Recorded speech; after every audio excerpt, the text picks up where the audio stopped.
आज की क्लास में हम लोग क्लास 10th के ट्रिग्नोमेट्री का एक्सरसाइज 8.1 को सॉल्व करने वाले हैं, जो मैं स्टार्ट करूंगा क्वेश्चन नंबर 10 से क्वेश्चन नंबर 9 तक पहले अपलोड किया जा चुका है, उसका लिंक डिस्क्रिप्शन बॉक्स में होगा। देखिए क्वेश्चन नंबर 10 में क्या है। त्रिभुज पी क्यू आर में जिसका कोण क्यू समकोण है, दो भुजाओं का योग 25 है। अब त्रिभुज बनाने के बाद हमें आइडिया लगेगा कि किन दो भुजाओं का योग दिया हुआ है या 25। यहाँ पर कोण क्यू समकोण है पी क्यू और आर। यहाँ देखिए P R plus Q R, यानी पी आर कर्ण है और क्यू आर लंब है। यहाँ क्यू आर लंब है। पी क्यू 5 सेंटीमीटर है, 5 सेंटीमीटर। अब इन दोनों में से किसी एक को x मान लेते हैं और x की वैल्यू निकालते हैं। तो पहले जो दिया हुआ है उसको लिख देता हूं मैं यहाँ, चूंकि P R plus Q R बराबर 25, इसमें से किसी एक को x मान लेता हूं। मान लीजिए इसे x, आर क्यू, यानी क्यू आर हो गया आपका x plus P R 25। P R बराबर 25 माइनस एक्स, ये x इधर ट्रांसफर हो जाता है, तो यहां हो जाएगा 25 माइनस एक्स। अब पाइथागोरस प्रमेय अप्लाई करूंगा मैं इस त्रिभुज में और x की वैल्यू निकालूंगा। लिख रहा हूं त्रिभुज पी क्यू आर में, यहाँ कोण क्यू समकोण है तो इसके सामने वाली भुजा कर्ण हो जाएगी। पाइथागोरस प्रमेय से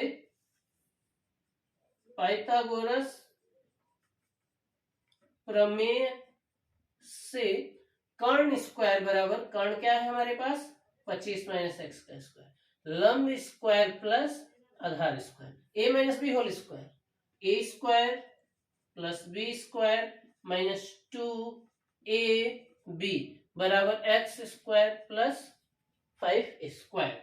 यहाँ एक्स स्क्वायर से एक्स स्क्वायर हो जाएगा कैंसिल और हो जाएगा 5 का स्क्वायर 25 का स्क्वायर 625 माइनस 25 दूनी 50 एक्स बराबर 5 का स्क्वायर हो जाएगा 25।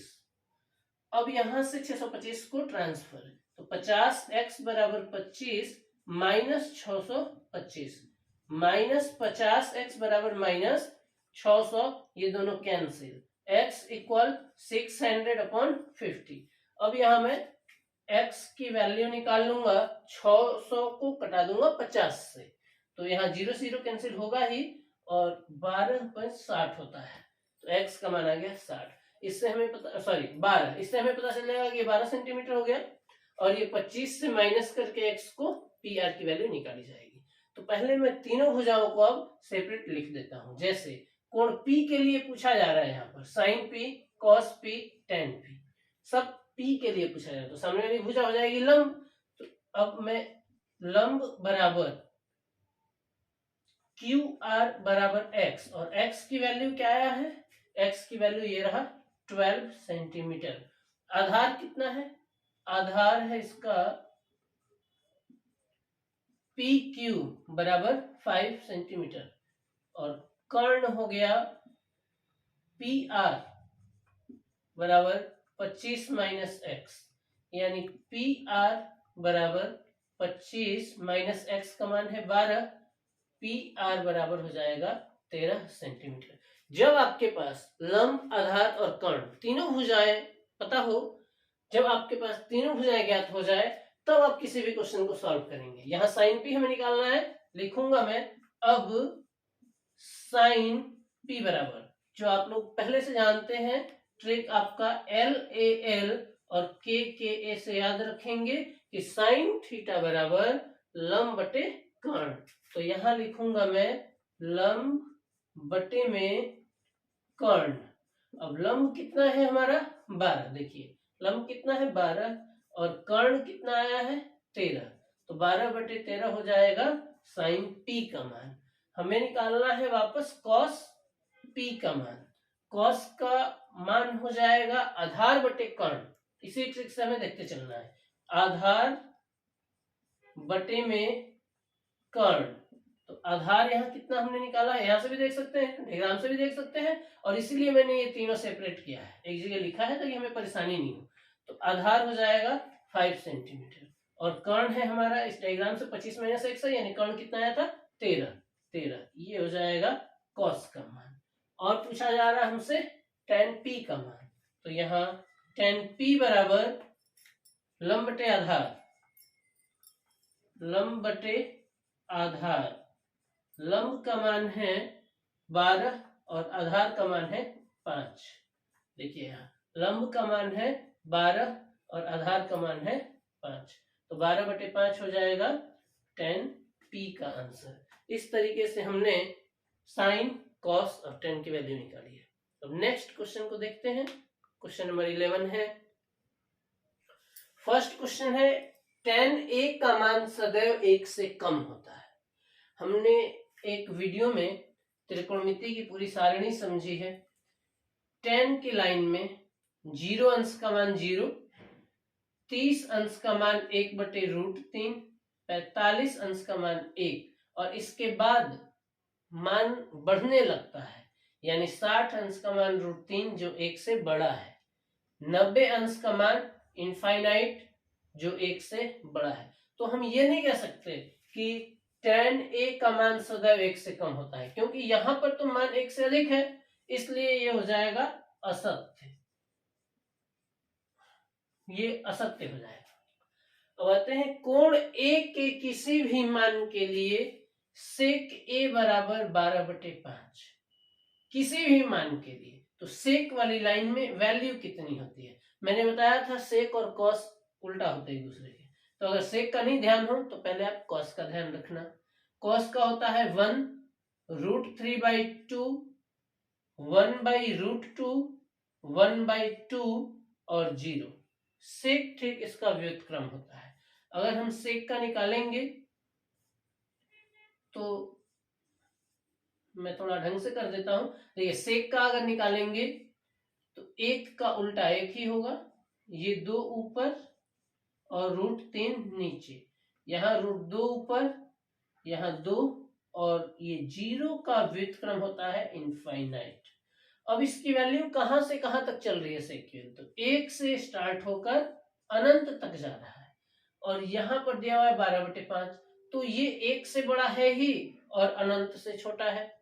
1 से बड़ा इसलिए क्योंकि जब आप डिवाइड करोगे तो 2 सही 2/5, तो 2 से भी बड़ा आ रहा है, ये तो 1 से बड़ा है ही और अनंत से छोटा, इन दोनों के बीच में आ रहा है। तो कहीं ना कहीं सेक का मान 12/5 से अधिक होगा, या 12/5 होगा एक्चुअली। 0 अंश पे नहीं होगा, 30 पर नहीं होगा, 45, 60, 90 किसी पर नहीं होगा, लेकिन ये 2 और अनंत के बीच में बहुत सारे कोण आएंगे, जैसे 60 के बाद 61 अंश, 62 अंश, 63 अंश, 64 अंश, या पॉइंट में कोई, उन सब में कहीं ना कहीं 12/5 वैल्यू मिलेगा आपको, क्योंकि ये वैल्यू 2 से बड़ा और अनंत से छोटा है। तो ये है सत्य। हमें सारे कोण नहीं ध्यान रखने होते हैं, हमें यही 5 कोण ध्यान रखना है अभी 10th की क्लास में।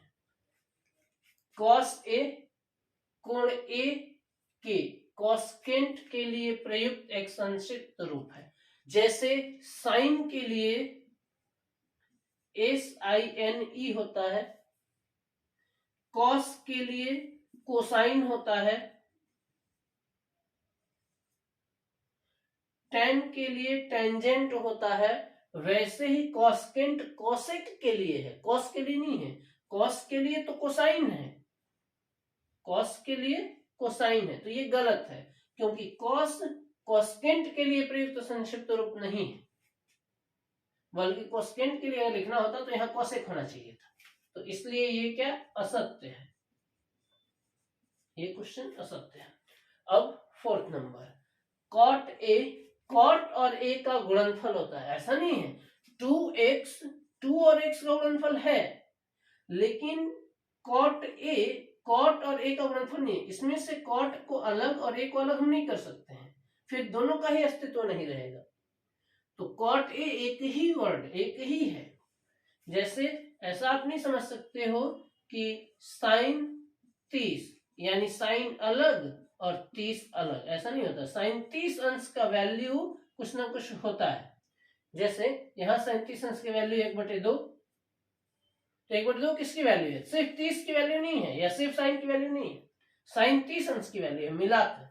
उसी तरीके से कॉट और ए अलग अलग नहीं हो सकते हैं, ये इनका गुणनफल नहीं है। तो यहाँ लिखना है असत्य। अब लास्ट क्वेश्चन नंबर 5, किसी भी कोण थीटा के लिए साइन थीटा बराबर 4/3।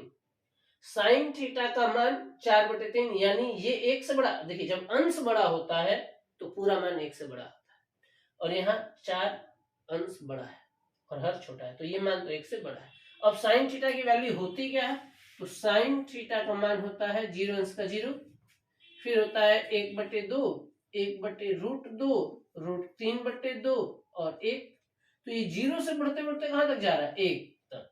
1 के बाद फिर वो 1 से अधिक वैल्यू नहीं देता है, और यहाँ 1 से अधिक वैल्यू आ रहा है। इस प्रश्न में साइन थीटा का सबसे अधिकतम मान 1 होता है, उससे अधिक नहीं हो सकता, और यहाँ हमारा 1 से अधिक दिया गया है, इसलिए ये प्रश्न भी असत्य है। तो मैं यहाँ लिख दूंगा इसको भी असत्य। अगर रीजन लिखना हो तो क्योंकि साइन थीटा का अधिकतम मान 1 होता है और 4/3 1 से अधिक मान है, इसलिए यह प्रश्न असत्य है। तो इस तरीके से हमें पहले का असत्य मिला, दूसरे का असत्य, तीसरा असत्य, चौथा भी असत्य और पांचवा भी असत्य। एक्सरसाइज 8.1 कंप्लीट हो चुका है। अब जस्ट अगली वीडियो में एक्सरसाइज 8.2 स्टार्ट करूंगा। अगर आपको किसी तरीके की कोई दिक्कत आ रही है तो आप कमेंट बॉक्स में कमेंट करते रहिए। अगर पढ़ाई हुई बातें समझ में आ रही हो, आपके ही क्लास से रिलेटेड हो, आपके फ्रेंड्स इसका फायदा ले सकते हैं इस क्लास का, तो उनको शेयर करिए और हमारे चैनल को सब्सक्राइब करिए। धन्यवाद।